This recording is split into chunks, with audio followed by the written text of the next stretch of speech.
Hello, everyone, and welcome to Sorta My... fuck. Let me do it again. Hello... No. Whoa. Hello, everyone... What the fuck? Alright, come on. Come on. This is what I'm talking about. God.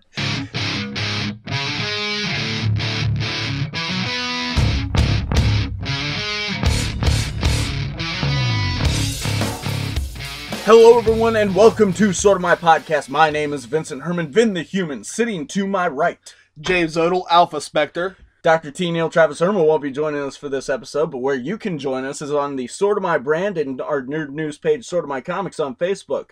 Follow us, Sorta My Podcast, on Instagram, and subscribe to Sorta My brand on YouTube. You're listening to this somewhere. While here, rate, review, comment, and all of our personal social media is down in the description below. Okay, so we've got a show with some ups and downs today. It's a kiddie roller coaster. Yeah, kinda. I mean, we're not talking about kids or kitties, cats, whatever. What the fuck? Oh, okay. The little kid roller coaster where it just goes little up and down and around. Tiny bumps. Yeah, okay, I get you. But you know what has been a roller coaster recently is our YouTube page. Yeah. If you're following our YouTube page, you might have noticed it's been kind of a mess of uploads lately. And that is because I have flooded it, just trying to get this shit caught up. And I'm so glad to say, and if you're listening to this there on the week it came out, then that means you already know we're finally caught up. The podcast is in sync between SoundCloud and the YouTube, and we are ready for Phase 3. We are in Phase 3 of the SMP Rebirth Initiative. It's a pretty catchy title. How do you feel? Well, totally original. 100% not influenced at all by anything else ever that anyone has ever said or come up with. At all. Or we have been a fan of. In the history of man. Ever. How do you feel now that this stuff is finally caught up? And not your show, but... I was going to say, I mean... I'm not the only actual recorded video that we do right now isn't caught up on YouTube. But it's great that our audio files are finally up to date on there. That's just swell. Okay, look. By the time this comes out on its regular date, I think only 2 episodes behind on Alpha's unboxing. So we're getting there. Okay? My next box should be coming in within the next week. Yeah.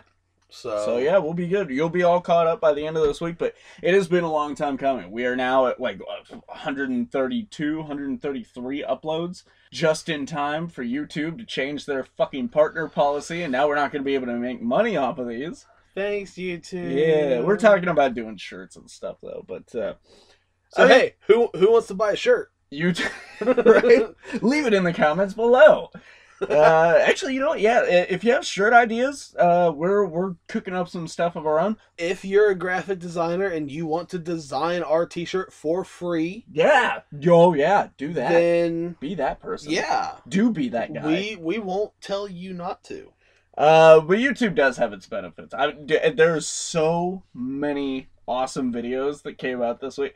The 2 main ones. I don't know if you saw Salt Liquor. It's these 2 little boys. They're dressed like rebel soldiers, and they're in this ditch. It's obviously the snow, but they're doing that scene from The Last Jedi where the guy licks the sand, and he's like, salt. And then he fills out a martini glass, and the other kid's like, smart. It's really funny. They got Nerf Star Wars guns and stuff. It's really funny. But the other one is this awesome Bruce Lee video. Have you seen that one? Is it the lightsaber one? The lightsaber one with the nunchucks. Like, I'm sorry. Having actually trained to use nunchucks before, knowing like how they react, how they respond to everything, how you actually have to bounce them off of your body to use them, lightsaber nunchucks would kill you. Are you saying Bruce Lee is not so awesome that he could figure out how to use lightsaber nunchucks? Okay. If you are not like 100% perfectly careful on your execution, so you're saying every split second that you're using these things, you will cut a part of your body off. So what you're saying, and this is exactly what I heard, you don't think that Bruce Lee's a very good martial artist? I don't think. I think your exact words were, he sucks and I hate him. Just now. That's what I heard. Guys, if that's what you heard, like and comment below. Tell us what you heard. Is that what we're going to do the whole episode? It's like... And, guys, if you ever said "and" in your entire life, leave it down in the comments below. It's the whole episode. We should call this one for the horse. No.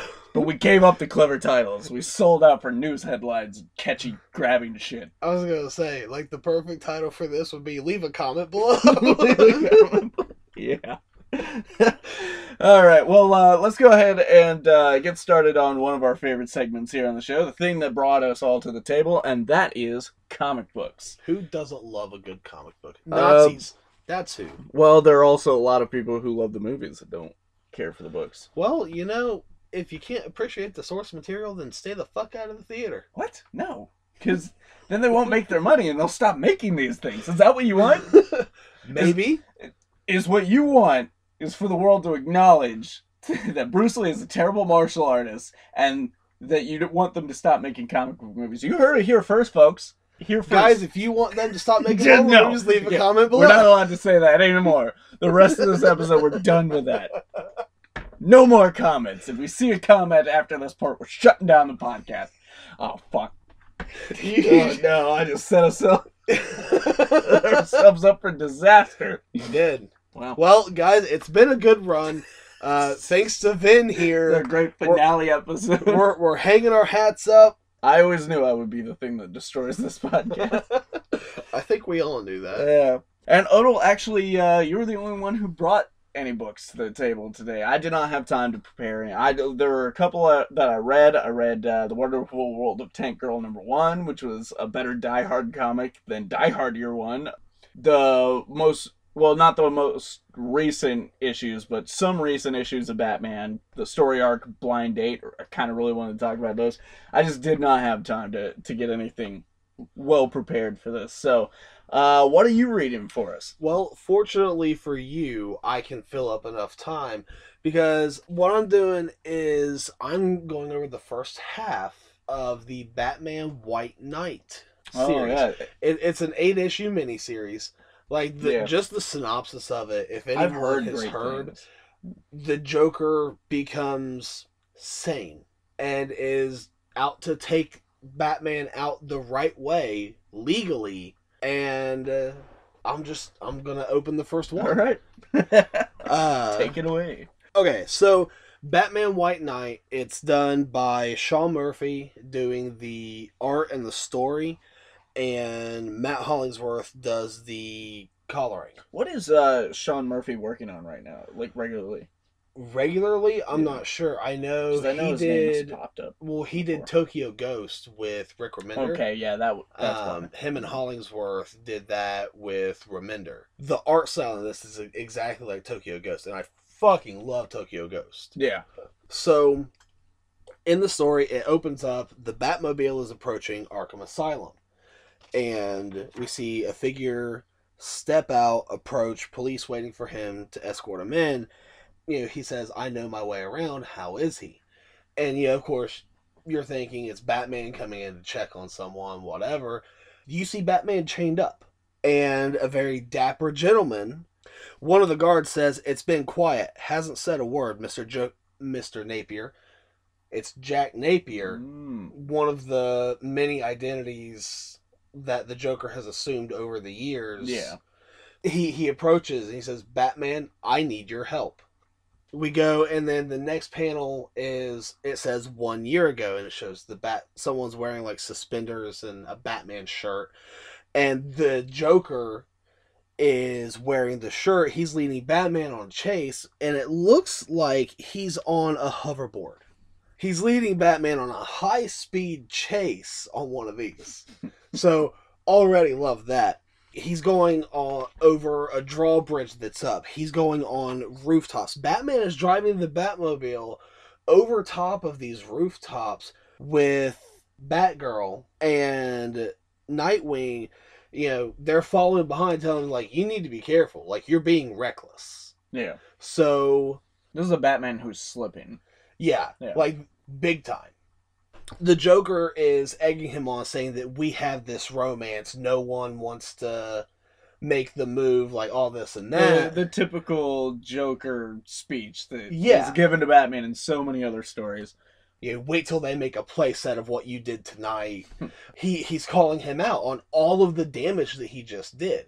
The rooftops, what he ended up doing to the drawbridge, the crane that he almost destroyed, the people he almost killed if it weren't for Nightwing. So they're in this warehouse now, and they're basically having a brawl. And the Joker is telling him, he's like, this has gone on long enough. You need me just as much as I need you. What terrifies you is ending this nightmare.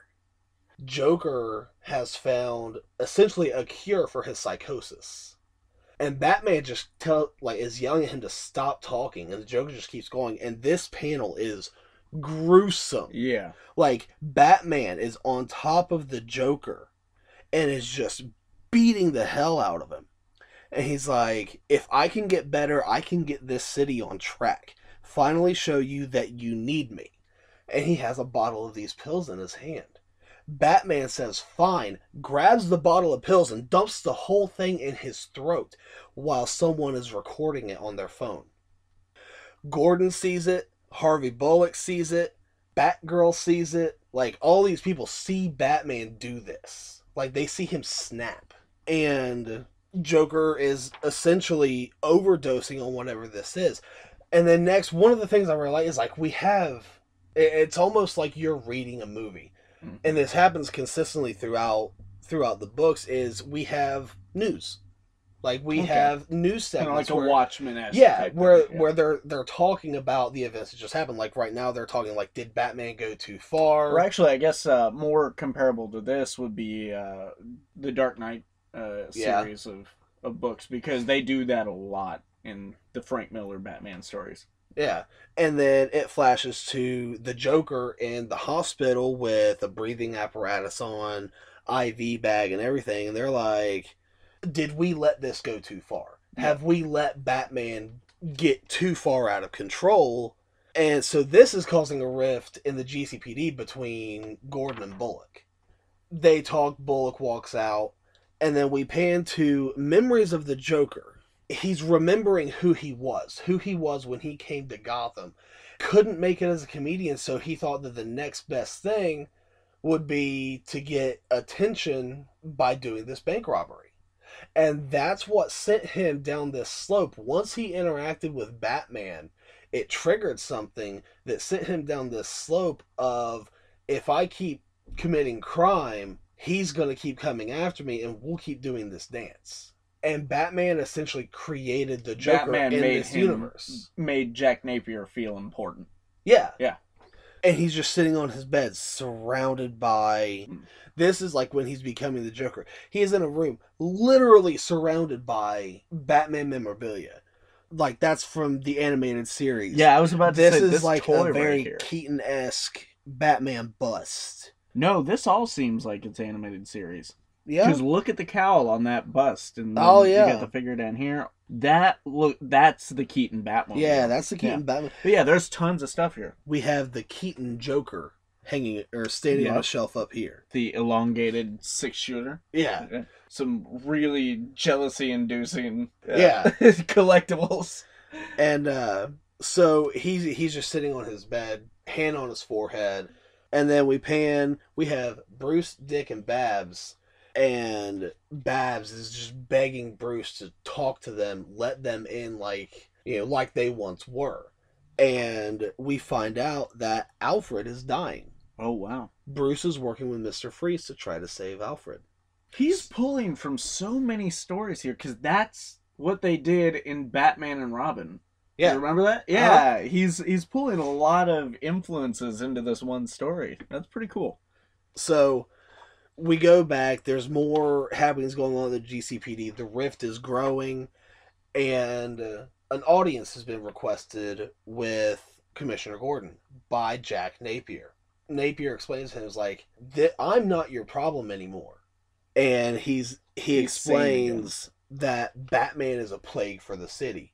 You know, explains everything that he did, like, that night. And he's saying, I know the Dark Knight better than anyone else. Let me be the White Knight for Gotham. We move on into the next issue, and Napier is presenting his case in a court. Oh. Which hardly anything has ever actually been pinned on him. He's never actually been convicted of these murders, all these massive crimes. He's always had other people do them for him. He's had some property damage, some other stuff like that, but nothing major. He brings that up to the court. He explains that I served 10 years, but they didn't want to release me. And between the interactions with Batman and the experiments that they did on him in Arkham made him who he was. And he's explaining that, you know, the Joker is gone. I am Jack Napier, and I am here to save the city, and presents one hell of a case that I'm not going to go into. Okay. Like, you'll just have to read the book. Yeah. Like. So they let him go. He walks because of a speech that everyone in Gotham heard. So he goes home to the joke shop that I guess him and Harley lived in. He gets home. Harley screams, "Daddy's home!" Walks up, is criticizing that he doesn't have makeup on. And Jack is explaining to him, you know, you've always deserved so much better. I want to give you that better life and all that. And slides a ring on her finger. And then we have a Snickers commercial. Oh my god. He's not him when he's hungry. Oh my god. You're not the Joker when you're hungry. How you feel now? Much better. But she punches him because he calls her puddin'. She's like, what did you just call me? Are you out of your mind? Stop the bullshit, put on some makeup, and let's go rob something. And then she gets kicked in the face, and it's Jester Harley saying, hey Jack, apology accepted. And so Jester Harley walks away with Jack, and he asks, where are you taking me? And we go back to the cave where Freeze is standing beside his frozen wife, Nora. He's found a cure. And there's some mice with Freeze helmets on. They're in a little frozen box. And he fills the box full of liquid. The mice come out. They're fine. And Freeze is like, it's worked. There's no time to waste. Let's do this. Batman's like, no, we need to make sure it's safe. He does it to himself anyway. Babs then is looking at the mice that she had laid on the table, and they're dead, rapidly aged. So then we see Freeze, who is now 80 years old, who was like frozen when he was 30.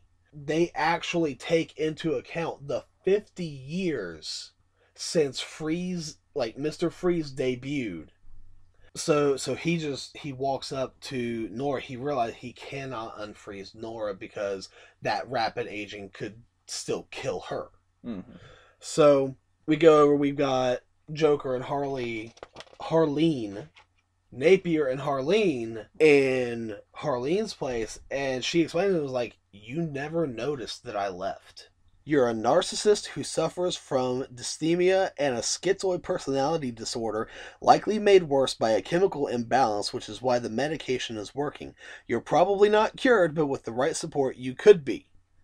And he is left speechless. I'm a psychiatrist, remember? So he's like, so you left me and entirely knew Harley took over. Why didn't I notice? You know, it goes in to explain, like, the romance that Joker and Harley started out with, but Harley started to feel left out because of the romance and obsession with Batman. We see him beating Jason Todd, which was one of Harleen's final, like, this is too far, your obsession has gone too far, I'm done. Batman's destroying you, I don't want to be a part of this. And she leaves him. She goes to Batman, gets a deal to, like, have a lot of her stuff dropped against her for giving Batman the Joker's location. the Joker's location with Robin. And goes, they hoped we would eventually find out what happened with Jason, but we never did. And now Jack is having a meeting with all of the villains. Like, we've got Two-Face. I'm assuming that's Bane. Killer Croc looks like a crocodile. Yeah. The Riddler. You can see, like, all these people in the background. And, like, they're all just talking, having a drink. And he explains to them that the reason we have failed over the years is because Batman has put a rift between us. We would succeed if we actually worked together. And what they don't realize is that he has gotten a hold of the Mad Hatter's mind control band and used it on Clayface. Had Clayface essentially dilute himself to put into the alcohol they're all drinking, so that by proxy he can mind control all of them through Clayface. So now Jack Napier has control of all the villains, the major villains in Gotham. Yes. Wow. Yeah. He's planning more carefully. Yeah. He's planning smarter. And at the start of the next issue, we see Hooker Harley putting on lipstick, putting on a different outfit, saying she's going to get Joker back. And now we see what Joker was up to. The villains are all attacking as one. Batman, Batgirl, and Nightwing all show up and they're being overwhelmed. Batman is chasing down Bane and Croc into like one of the lesser, like, I guess you call it a ghetto. Yeah. But Joker's planning on building a library there. Like, the construction's already started. He wants to better Gotham, so he started building a library. They're being controlled by the Joker. He's sending them to his own project. So Batman's chasing them, whipping it around corners, almost destroys a cement truck, causing a bunch of destruction. Bane and Croc are causing a bunch of destruction. Batman runs in after them to beat them, crawls out of the rubble. They got away. Gordon is starting to get fed up with everything, but he's still on Batman's side. He's getting a lot of scrutiny from the GCPD. But the whole reason for doing this was so that Jack could get into other files that are public access. But he's looking for some paperwork that no one would ever think to look through because it's just general run-of-the-mill mundane paperwork. He finds what he's looking for, and now we pan to Batman brutally injured at Alfred's bedside, bleeding all over the place, and he collapses on the floor. Alfred gets out of his bed and is getting up to help Bruce. We're having another press conference with Napier, who is going on to explain that there is a Batman Disaster Relief Fund that has been coming out of the 1%. They have been funding this, and it's a $3 billion fund each year that's been disguised as the natural disaster relief fund, but it's actually a Batman Disaster Relief Fund that they spend cleaning up Batman's messes. Holy shit. This book is already doing a good job in just 3 issues of actually making Batman the villain. Yeah. Turning us, the reader, against Batman. Yeah. Yeah. It makes you kind of back Jack Napier. Yeah. But now we're back in the slums. Joker and Harley are walking through. They about get mugged. Then we find Duke comes and is like, oh, wow, the Signal shows up. Yeah. Okay. Duke shows up, big motherfucker, too. Wow. Big, he went military special ops and then came back to work at the GCPD and tried to fight against the corruption and lost his job. Oh. So now he works, or not necessarily works, but he lives in the slums working to make it a better place through his own means because no police officers take care of this area at all. Napier explains to Duke he needs Duke's help. And Duke's like, why would I help the Joker? They're like, just hear me out. Napier has become this very smooth. He's a savant with words. Yeah. Yeah. Now we've got Gordon being ravaged by the press about all the criminal activity. He's confronted with Batman. He's like, all of the super criminals are uniting. Can you deal with this? And Gordon is starting to turn against Batman because Gordon didn't know about the Batman Relief Fund. And like he's telling him, he's like, $3 billion a year to clean up after you. Why didn't anyone tell me? Batman's like, are you questioning my methods? And this is my favorite line of the book. As a cop, no, but as a taxpayer, yes. Wow. Like, Gordon is slowly starting to turn. Yeah. Now we pan to New Harley confronting the Mad Hatter, knowing what the Joker's doing, because she's in the Joker mindset, finds the Mad Hatter. She takes the mind control headband and dissolves Clayface. And I did not know that Clayface was literally just a brain and eyes and stuff surrounded by clay. I don't have anything to base it on, like off the top of my head, but that's an interesting way to look at it. Yeah. Sure. Yeah. And they go into the next room where every criminal is just standing there. And now she is going by the name Neo Joker. So now they're on their way to Napier's newest rally in Backport, which is the slum that they've been in this whole time, with Duke opening up for him, saying, I was like you guys, I didn't trust him, but he has proven himself to me. He's done so much for the area already. He's done so much for us, so much for the kids. Jack Napier's one of us. And they unveil like a giant, like 100-some foot banner thing of Napier for councilman. Napier starts his speech, Batman's doing more harm than good. Let me step in. I have a plan, all this and that. Until Batman swings in, kicks Duke in the face, and takes him down. Grabs Napier by the neck and like brings him down. And Batman tells him that he's keeping this from escalating. The crowd is getting fired up, so Batman's not keeping this from escalating. He's making it worse. So Jack says, stop, I'll go of my own free will. Gordon, you and I need to have a talk. And he gets into a police cruiser and goes to the station with Gordon to explain to him that he has a plan for something called the Gotham Terror Oppression Unit. The gist of his plan is to have Batman, Nightwing, and Batgirl work alongside the GCPD, like offer them their tech, like the advanced Kevlar that could have saved lives of cops. Yeah. The gadgets, the Batmobile tech, all that to make the police force better. And they can keep their secret identities. They just work with the police instead of outside of the law. And that's... Wow. Because I'm sitting here going like, why hasn't that been a fucking thing already? Yeah. Why hasn't Batman been doing that? This kind of affecting my look on the actual Batman book. Right? So Napier leaves Jim's office saying, it's a good idea. You should really think about it.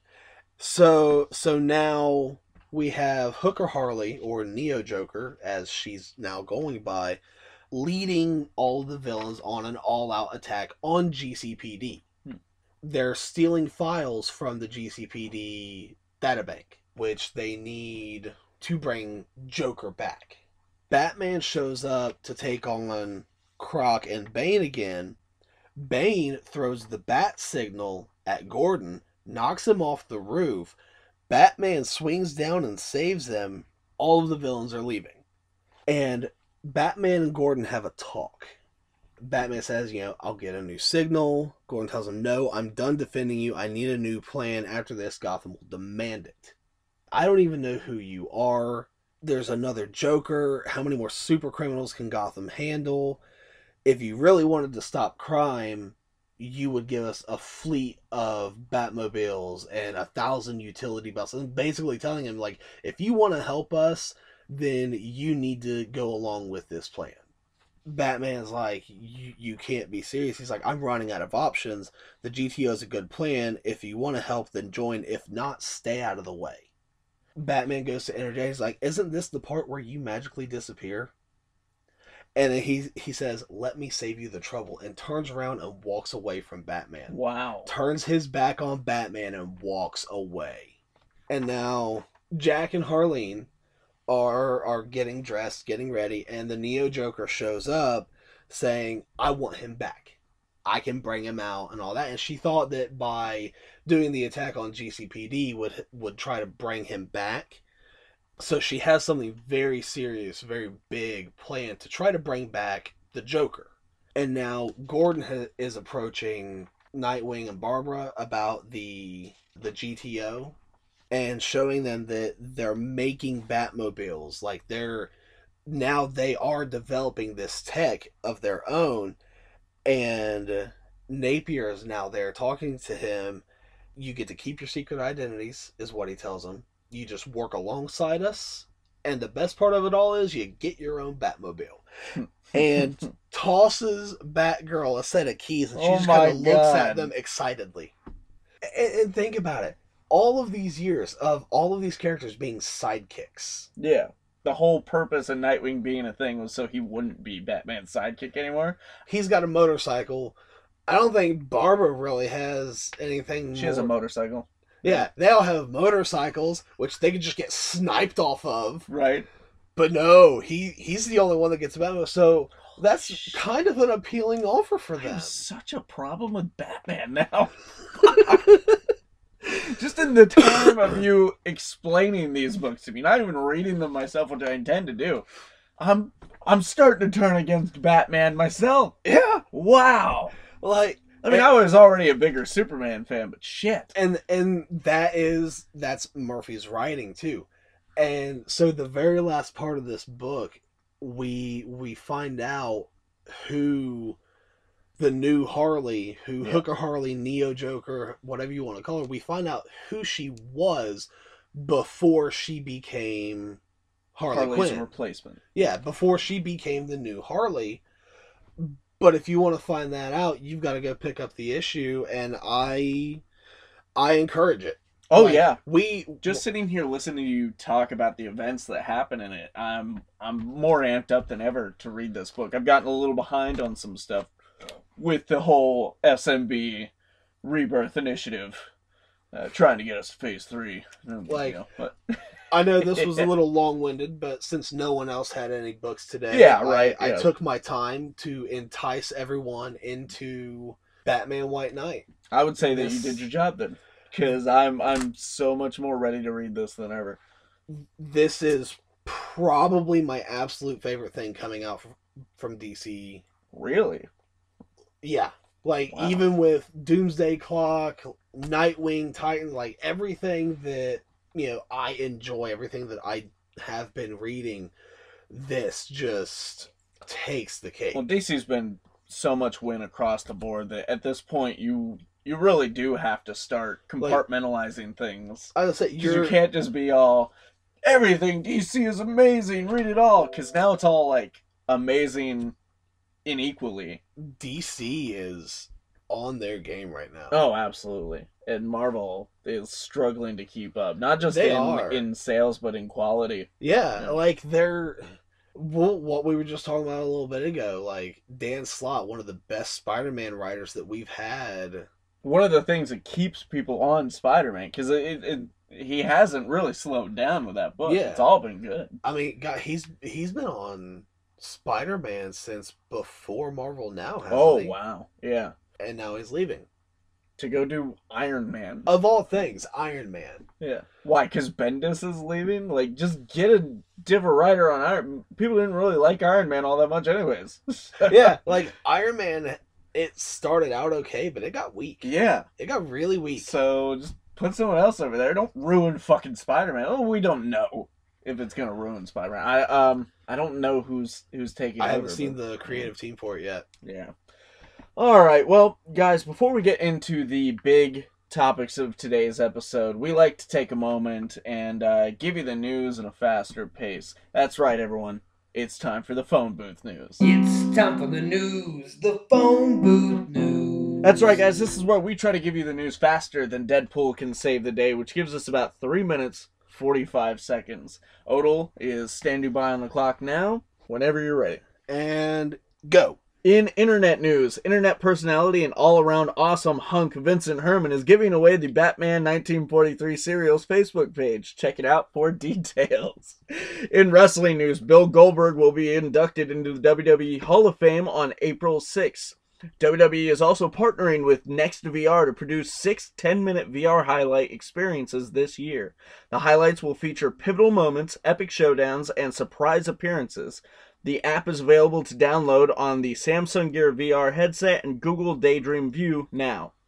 In comics news, Bud and Lou, Harley's longtime pet hyenas, made a one-time appearance in Palmati and Connor's final issue of Harley Quinn. Brian Michael Bendis has received his first mission for DC Comics to help honor the Man of Steel's 80th anniversary in Action Comics number 1000. Doing art for Bendis will be superstar artist Jim Lee. In video game news, third-party accessory company Hyperkin announced the Xbox Duke controller modeled after the original Gen 1 controller. It'll be available in March with a $69.99 price tag. Ooh. Yeah, a price to match the girth of the controller. Yeah. Nintendo revealed Labo, a line of build-it-yourself cardboard kits compatible with Nintendo Switch and internet and interacts with specific software. Labo launches April 20th and 27th in Europe. In Pokemon news, legendary Pokemon Kyogre will begin spawning in Pokemon Go raids until 1 p.m. on February 14th. Additionally, Pokemon Go is canceling support for older iOS devices incapable of upgrading to iOS 11. Detective Pikachu is finally making its way to the West on March 23rd. And starting in February until November, players of Pokemon Sun, Moon, and their Ultra sequels will receive a different legendary Pokemon each month. Visit Pokemon.com/legendary for more info. In TV news, Amazon's Tick series has been renewed for a 10-episode second season. I fucked that up. Ash vs. Evil Dead Season 3 trailer is out now, and the series returns February 25th to Starz. John Cena has joined the cast of Rise of the Teenage Mutant Ninja Turtles and will voice the new villain, Baron Draxum. Mon-El and Saturn have finally suited up in the most recent episode of Supergirl with the help fight against Rain. Watch now on CWTV.com. Krypton's first trailer released, and I'm finally sold. Krypton premieres March 21st. In movie news, an official synopsis is finally available for Solo: A Star Wars Story, and it confirms we'll see Han and Chewie's first meeting and how Lando loses the Millennium Falcon. Tomb Raider has a second trailer out, and it is pretty awesome. I'm slowly getting sold on this movie. Teen Titans Go to the Movies, however's first trailer is out now and features a 15-second fart joke. So, there's that. Warner Brothers announced that Shazam will open in theaters on April 5th, 2019. DC's next animated film, Suicide Squad Hell to Pay's trailer, just came out, and the movie releases April 10th on Blu-ray and DVD. Justice League, available for purchase March 13th, released its special features and will contain several deleted scenes. The writers of Horrible Bosses, John Francis Daly and Jonathan Goldstein, have been tapped to direct Flashpoint. Speaking of directors, Gore Verbinski has left the Gambit film due to reported scheduling issues. This news coming after the release date was pushed back to June 7th, 2019. Deadpool 2 and New Mutants have also seen a release shift. Deadpool 2 moved up to June 1st, with the New Mutants taking a huge push all the way back to February 22nd, 2019, from its April 13th release date of this year. And it seems Red Sparrow has lit a fire under Marvel Studios, and not long after its trailer release, the studio tapped Jay Schaefer to write the Black Widow screenplay, and that is the news. Yeah, I murdered that. It was terrible. Well, what do we got? Oh, wow. At least we get some Cherry Garcia ice cream as a consolation prize. Yep. We came in at 4 minutes, 22 seconds on that one. They can't all be winners, and I really need to start practicing this. Actor would practice their lines. I should start reading this a couple times before we record. Just stand in front of the mirror, practice what you're going to say. You slowly reach out, put your own. Wait, we're not talking. Okay, Hmm. this isn't prom night, is it? Nope. All right. Nor is it Ghost. Okay, well, guys, that was the quickie news. Now it's time to get into the big stories of today's podcast, and the first one is one that Odle kind of pushed on me because I'm not thrilled about it, and that is Ollie's comic book trades. Ollie's discount outlet stores, 260 plus nationwide, have recently bought out a distributor. And of not just trades, but they apparently also bought them out of a ton of different comic books as well, single issues. I was say I've noticed our local Ollie's itself, like they got in on this, and they make their own comic packs. Yeah, well, they've also been selling these things at like 85% discount. Oh, yeah, it's ridiculous. I mean, there are some reports of people getting $590 worth of books for just under $90. I've seen some people have over $800 Ollie's hauls for less than $100. Really? Yeah. Wow. Now the thing that should be noted about this is that each store is getting something different. So if your location gets like a Batman Odyssey trade, that doesn't necessarily mean that our location has. So it's kind of been randomized, and it's become very popular on social media. A lot of news outlets have covered it, but like you said, like not everyone gets the same treatment at their store. Yeah. Like there are some that have just put like a cardboard bin out with all these books just tossed in. Not all Ollie's hauls are created equally. Sorry, millennials. But the deals are fantastic. The books there, like there's a lot of really good stuff. You can almost get some complete runs of stuff. And here's why I'm not thrilled about it. Why I didn't want to talk about it. Why I'm super bitter is because I am out of work right now. I'm not getting paid shit. So I can't go and do any of this. And I know my luck. As soon as I get that first paycheck, I'm going to go to Ollie's, I'm going to be ready, and there's going to be either fucking bare bones pickings, or they're gone. They're done. Now, from what I've been hearing, like what news has been circulating, there is a second shipment of these coming soon. Yeah, now I did a little research for this, and apparently, Fridays, I guess, are their shipment dates, and they've been getting regular supplies. Yeah. So, there's a little hope for me yet, but... Well, some people have goddamn, I swear to God, if I show up there, they're all gone. I will burn that store to the ground. Well, like, and I showed you what... like some of what ours had. Yeah. Like there's been some decent stuff. I would like to at least get my hand on Batman Second Chances. Okay? Shit. Like there's that. There's the Batman Unwrapped. Yeah. The black and white. I even want some of those showcases, man. A lot of people don't seem too jazzed up about those, and I'm sitting there going, "That's Batman Brave and the Bold." Like. What I've been seeing people post have been like they'll get one of every showcase that's there. Yeah, and I think some people are just doing that to be like, look, I have these showcases. Me personally, I'd probably just buy some of the Superman ones. Because like there's like Batman of the 50s, Batman of the 70s. There's like Superman I'm of the kind of 40s, interested Superman in those of the 70s. Though, as someone who's read Action Comics #1, I'm talking about me, of course. I just wanted to make sure you got that twice.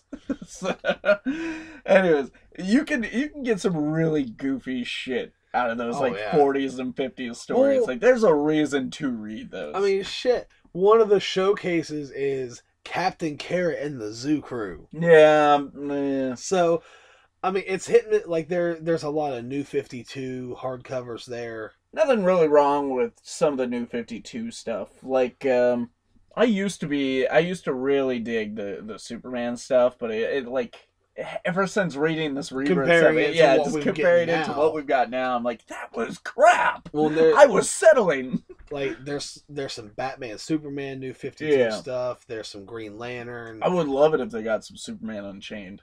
That'd just be the best. Yeah. Like the last thing that they added to it, they got a bunch of, okay, you know how Dungeon, they had their $5 trade box? Yeah. And like they just had a shit ton of the Dark Tower Gunslinger Born and all that. Well, they have a bunch of those and like several of the other stories from like you said, they bought out distributors well under wholesale price. Oh man. And it was just stuff that they couldn't get rid of fast enough. It was stuff like, that's the reason you're seeing a lot of New 52 trades, is because nobody's really buying them from their local comic shop, so the comic shop is not buying them from the distributor, so now the distributor has all this shit laying around. Well, it's like JSA, like there were Which I'm surprised 7 or 8 trades of that, and and we're talking like early 2000s JSA, right? Yeah. That was like a good Jeff run. Johns JSA. I might go back and still get these because there was volume 1, 3, 4, 5, 6, and 7. Yeah, and I think I have the entirety of that run in single issue.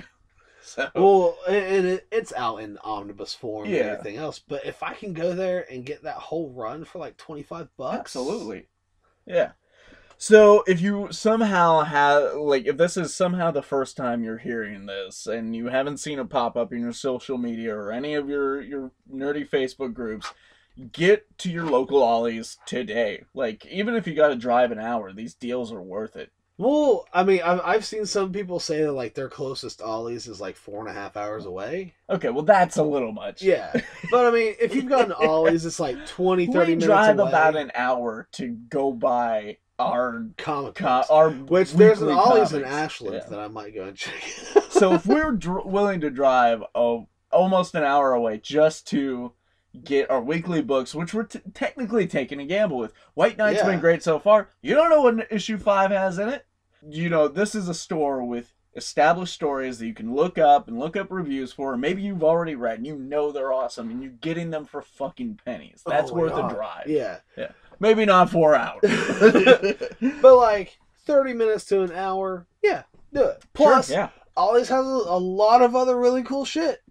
Yeah, that's true. They have those comic packs.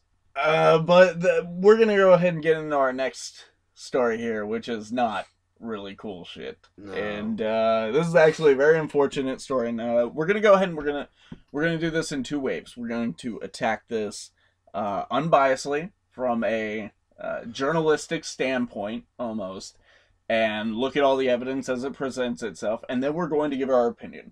And we're going to try and be as sensitive as we can to this whole subject, especially in the wake of the Me Too movement and everything that's been going down because of stuff like this.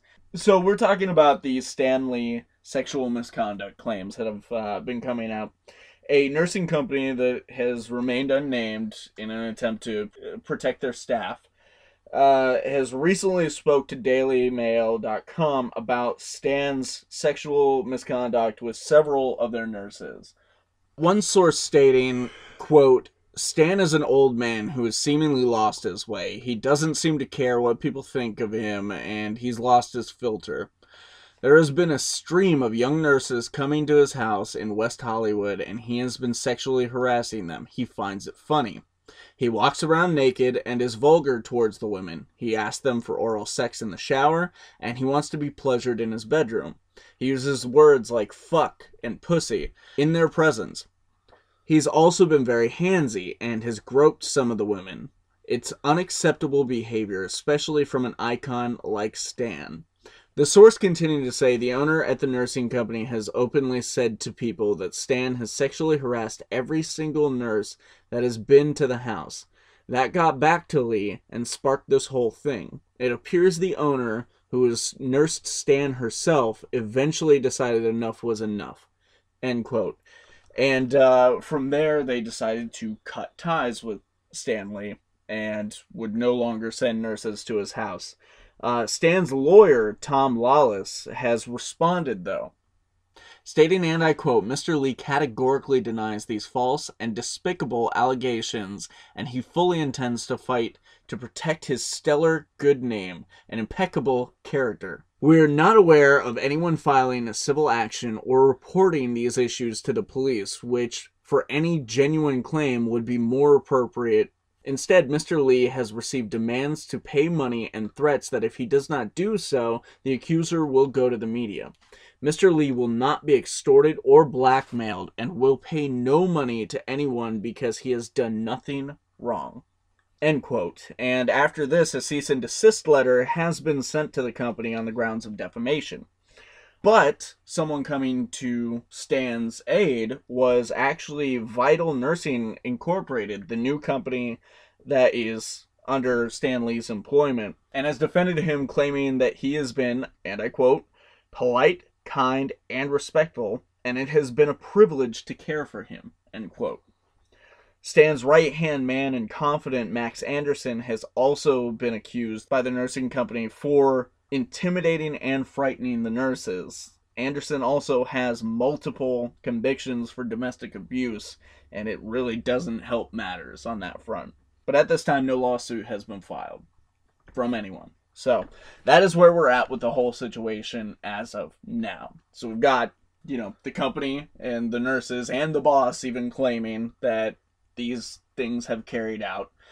We've got the new company saying nothing has ever been filed complaint-wise with them. They've enjoyed working with Stan Lee. We've got the lawyer claiming that he's been extorted, and we've got his right-hand man also being accused by this company for stuff that sounds within his character, given his past convictions. Right. Personally, I don't want this to be true. It doesn't sound impossible, though. Especially, I've known a few people who've worked for nursing companies, and just with everyday old men, keep in mind Stan Lee's 95 here. Yeah. It is almost common practice for them to get erections and make lewd comments and all that type of stuff. Yeah. And most of the time, these women write it off as, they're just old men, they're going to die soon anyways, I'm getting paid. So. Right. I mean, the thing is, like you said, he's 95. Granted, nothing has been said, but, there could be possibilities of dementia or Alzheimer's setting in. There are a plethora of possibilities. That is, still a little wishful thinking, because Stan Lee seems to be lucid. Yeah. He seems to be well within his right mind. And we've seen all of these things pop up recently where, Stan Lee got taken for 300 grand. Stan Lee got taken for 150 grand. Things have been happening to Stan Lee here lately that have been terrible. And financially, which is where this is going. Which is where you can maybe believe the claims of extortion. Yeah. So, I mean, could I see Stan Lee being a dirty old man? Oh yeah. Yeah, that's easy to believe as well. But I mean, like I was mentioning with Alzheimer's, that completely changes a person. And if something like that is starting to take hold on Stan Lee, first of all, that fucking sucks, because that means he's going to die very soon. Yeah. With as old as he is. But even if something like that's not happening, I don't believe these allegations. Okay. Can I see it happening? Yes. Do I think it's actually happening? No. Because it's Stan Lee. And it's not just because he's Stan Lee. He's created most of my childhood memories, or he's responsible for most of the best memories that I have. He has proven his character multiple times over the years. He's proven to be a stand-up guy. Now, you'll hear people say that he's very, dry and all that, when he's at a convention. But people don't consider the toll that takes on a 90-plus-year-old man having to be at this convention, and sitting in a chair all day taking pictures with people. You've had people who've talked about doing interviews with him, who have talked about it's so obvious to see that Stan Lee is a character. When he's out there and he's in front of people, it's Excelsior, true believers, and all that stuff. And the few people who've talked about feeling like they've actually seen the real Stan Lee have described a very warm, pleasant person. Yeah. A little dry humor, but yeah. But we've never really heard anything like this about him before, I can believe that it's a possibility. Yeah. And I don't want to outright say that I don't believe the allegations. The last time I was so convinced in somebody's character was George Takei, with those allegations that happened between him and some young man. I can't remember the age he was supposed to be at the time or something, but it wasn't as bad as Kevin Spacey, but it was something like that. It was along the same line. And then a lot of stuff just kind of unfurled, and it became more and more obvious that, yeah, this probably happened. So I don't want to rush to his defense, because I don't know him. You know, Right. I know the character that's out there. I know how people have talked about him and stuff, but for me, I can't say that it didn't happen. Now, I can also believe that the extortion allegations, though, because with every big movement, you will have people that try to abuse it. Oh, yeah. Why have they not gone to the cops? Why have they not filed a lawsuit? Why have they not done these? And those are the big red flags. Like, nobody's releasing their name. Nobody's trying to get their face out in front of this stuff, you know? Yeah, everything from this agency is, they're trying to keep it pseudo quiet. Like, I say that because obviously it has made its way to some media outlets. Yeah, they but not hugely. I've only seen this in so many places. Yeah. Now they may not have went to like their local news station or the New York Times or something big like that with it, because they for went to DailyMail.com. So they went to online media outlets, which, I mean, that's the fastest way to get something out there if you want to get something out there. But, with the responses of, like you said, nothing has been filed with the police, nothing has been, like, brought into courts or anything like that, and then the lawyer saying that they are, like, they're demanding money and all this and that, it appears to be an extortion case. Yeah. And when you take into account all the financial theft that has happened to Stan Lee, we're talking about a nursing company, a company that's been in his home, that has been around long enough to maybe gain this information that they need. So who's to say that the nursing company themselves are not the ones stealing from him? It's because of my cynicism that I can see defending both sides, and I can see not defending both sides. Yeah, like, I'm just kind of sitting back and waiting for the fallout, see where it all goes. You're sitting on the fence, waiting for facts to come out. If I have to, like, gun to my head, if I had to pick someone, the timing, due to all the stuff that's been happening to Stan Lee over the past few months, and then this coming out, and then the lawyer stating that there's been extortion here. They said they were going to go to the media if they didn't get paid. Obviously, Stan didn't pay them. They've gone to the media. It seems a little more in Stan's favor. Yeah. And as far as we know, because I looked into this pretty deep and I tried to find any updates whatsoever. Yeah. As far as we know, after the cease and desist, they have ceased and desist. So that right there kind of tells you what this was all about. Yeah. So I think that's where we're going to go ahead and stand on this. If there are any updates, we'll cover it on a future episode. But let's go ahead and shake off the uncomfortableness of this and get into the topic of race. That look you just gave. What we mean by that is the newest addition to the CW's lineup, which has a large theme of race in it. Is Black Lightning. Oh yeah, it is very heavily influenced by like racial profiling, like all that. And it's like, okay, I made the comment to Vin when I watched this that this it kind of feels like the CW's attempt at countering Luke Cage from Netflix. Well, one, we're going to give this a legitimate review. Well, yeah. To that point that you made, though, since you've already brought it up, a lot of the advertisements and stuff that I was seeing for this, where people had spoken to the CW, they're billing this as the first superhero show to tackle these subjects. And every time I read that, I was like, well, wait a minute. Luke Cage. It's like Luke Cage already tackled a lot of this stuff. Yeah. So I was getting a little bitter about it before I actually saw the show. I was like, wait a minute, they're full of themselves right here. Yeah. I was like, oh my god, is this gonna be pretentious? Is it gonna be like in my face with the with all of it? I don't know what terms to use here. I'm a white dude in an attic making a podcast. At least it's not a basement. Okay.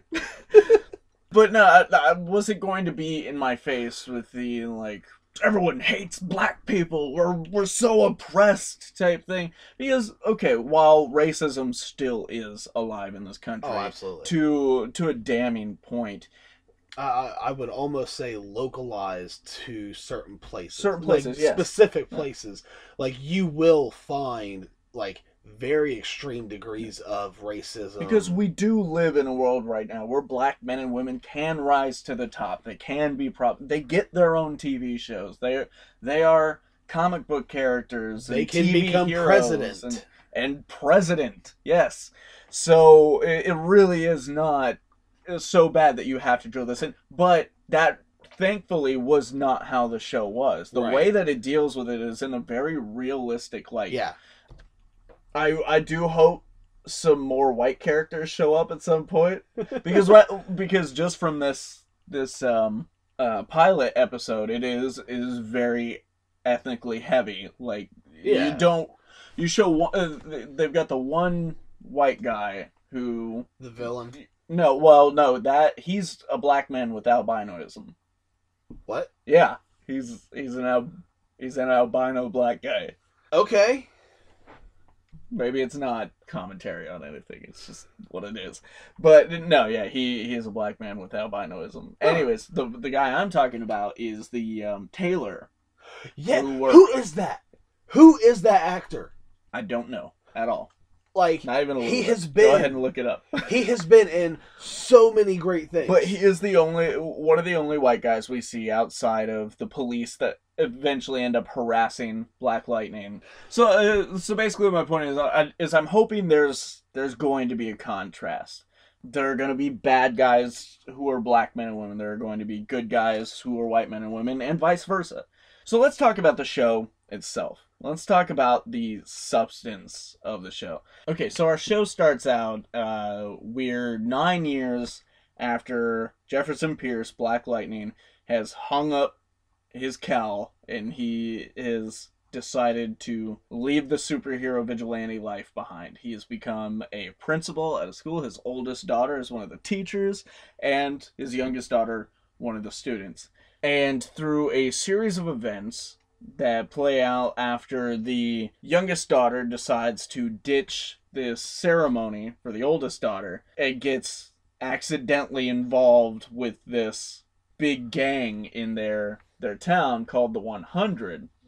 Which that kept throwing me off because I kept thinking of the TV show called the 100s. And I'm like, wait, what? I'm assuming it's something from the comic books. Surprise, surprise, I've not read very many Black Lightning comic books. I've read him in other stories.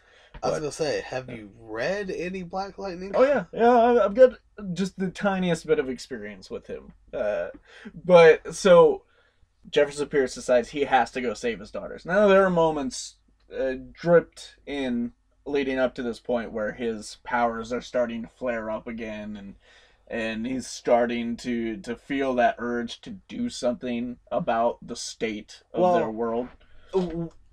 What I really liked was, like you said, it's been, 9 years? Yeah.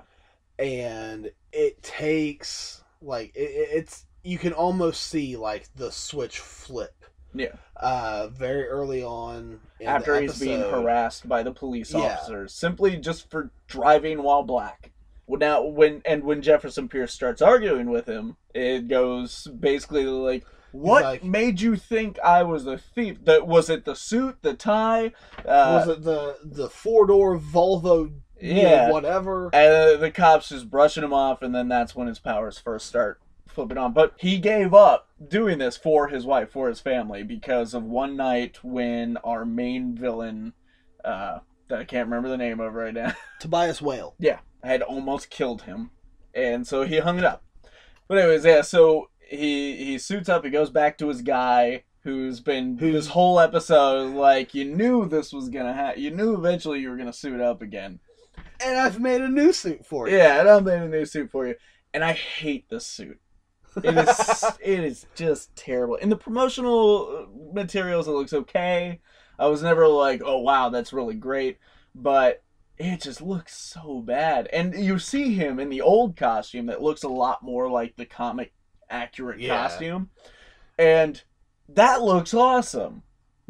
I guess it's not bulletproof, but can you just like upgrade that one a little bit with the bulletproof stuff? Why do they have to look like that? Anyways, he goes and he cleans out this whole apartment complex, or it's a motel. It's like a motel that this gang has. It's like a set big, up in. like one of those big like motel complex things almost. He gets his daughters back. Cops are arresting everyone, and then it pans up to show him on top of the motel. I want to say, why the hell how did no one see Right? him up there? How did no one see him? Right? But how the show closes is Jefferson, his kids, they're all back at home. He explains to his wife, he's like, you know this isn't over. Yeah. And she acknowledges that. And the girls are upstairs. The oldest wakes up and goes to the bathroom. That's right. Thunder and gets her powers yeah for the first time. That's correct. Yeah. And like she's at the sink, like, and all of these sounds are like running through her head, like the gunshots, the screaming, everything is running through her head, and she just breaks this giant fucking sink off of the wall. Now, after all of that, what are your thoughts on the show? Like, obviously, I'm gonna give it my 5-episode run as per usual, but just to see how good it is, if it keeps me involved. But I don't know. Like I enjoyed it. Like I said, I got a very like this is the CW's competition for Luke Cage vibe from it. You know, that could just be me just seeing like, well, no, other people have been seeing it that way too, like, especially because DC in the films department has been having so much trouble keeping up with Marvel. The TV aspect is the only thing that's really successful on their front, that and the animated films. This is their way of competing with the fact Black Panther's coming out in a month, and Luke Cage was so successful. Luke Cage was so successful, it broke fucking Netflix. yeah. Yeah. So, yeah, this is their way of keeping up with that. And it feels like an okay attempt. It's a little different, but it feels like the CW's version of Luke Cage so far. One thing I did like is that it felt, in a good way, it felt like we were stepping into the third act of a movie. Like, we were here at the climax of a film, and everything subsequent to this is the sequel. And so, but it did it in such a way that we don't really need all that other stuff. We don't really need the origin story. I'm sure we'll find out how he got his powers and everything, but we don't need it. I think we live in a day and age where we're just like, okay, that's fine. We've got a superhero. That's all we really need starting out. It's a brave move and a little refreshing. Just to change it up a little bit. Yeah, we're focusing on an older superhero now. Yeah. He's like, what, like 40, 45, something like that? At least in his 40s. Yeah. I also believe that a big question about the show is, does it tie in, is it part of the Berlantiverse? And I think they kind of gave a nod, because they said in one of the television interviews, like it's playing in the background or something, and he's watching it, and this guy is like, how come any of these white dudes with superpowers puts on a costume and they're called heroes, but a black man does it and he's a vigilante? I think that is a tie-in, is because, like, well, who else could they fucking be talking about? Yeah, well, It's gotta be because Flash, Arrow. I was gonna say, like, that stuff is coming up more and more too. I want to say there was a reference to more, like that there were more references to other heroes. If there were, I didn't catch any of them, but it may be the one that you just said that I'm thinking of, probably. but Well, they also had their whole during the advertising for the new seasons of like Legends and Arrow and Supergirl and all that, the last one that came out had Black Lightning in it, saying something like "Nobody can wait for the new guy," and but you didn't see anything else in it. You didn't see Riverdale or any of those. It was all just the CW superheroes who all have interacted with each other. So it's believable that he's lumped in with that universe, which is a great way to go about it. Because I love the idea of that universe getting bigger. Oh, yeah. Always. There's talk now of a potential Legion of Superheroes TV show in the works. Because of what's been going on in Supergirl. Yeah. Nice. So I'm down with that. Oh, yeah. Yeah. Anytime I can see more of those rings on screen, I'm okay with it.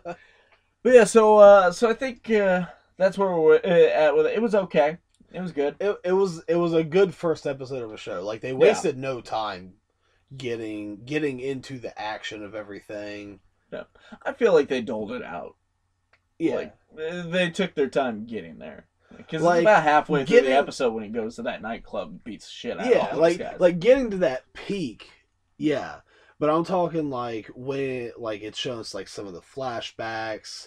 Okay. Like his interaction with the first interaction with the cops, and so they waste no time showing you that he's a powered individual. Yeah. Yeah. Well, that's what I meant by like.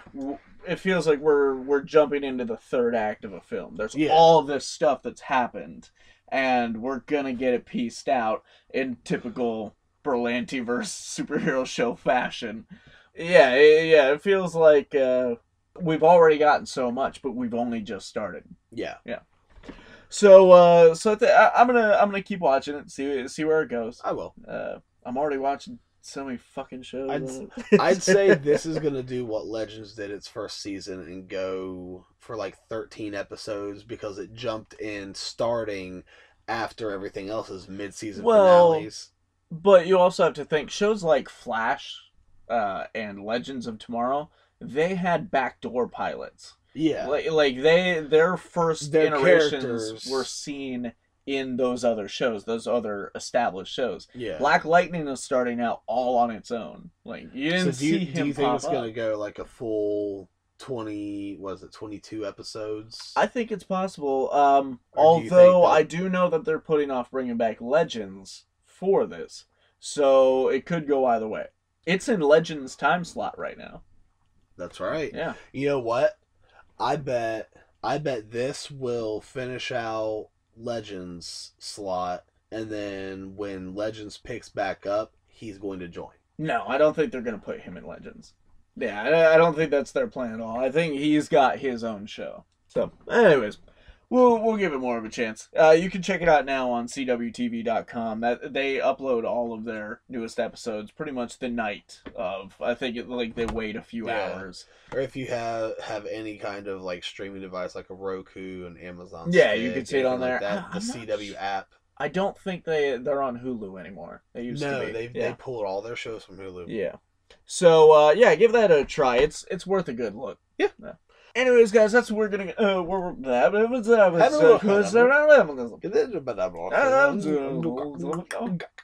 that's racist. It's all getting cut out anyway. I think this is where we're gonna go ahead and end today's show. Thank you very much for listening to us. This has been this was a rough one, but we got through it. One more down. On to 33. So, to 33 and beyond. Guys, like we said at the very beginning of this whole thing, go check out all of our various social medias. Check out the YouTube channel. Most of all, like, comment, follow us. But above all else, if you like this, or there are any old episodes that you like, any YouTube videos of ours, we have a call of arms to all of our Sortamites out there. We want you to share this stuff. Just share what you enjoy and get it out there in front of people, because with YouTube's changes, we're not going to be able to make money that way. We would like to invest in better microphones and stuff like that. So in order to do that, we're going to have to go through Patreon. And in order to get anything from Patreon, we have to have more viewers. We're doing okay now. I'm happy with what we have, and we're doing this for us for the most part. But yeah, get out there, share our stuff, help us out by getting us more subscribers on the YouTube channel and everything, and that way we can make this thing grow, not just for us, but for you, and make it the best we possibly can. And please do not use this episode as... This is not a good example. This is not of a us good in example prime of quality. condition. No, absolutely not. Guys, my name is Vincent Herman, Vin the Human.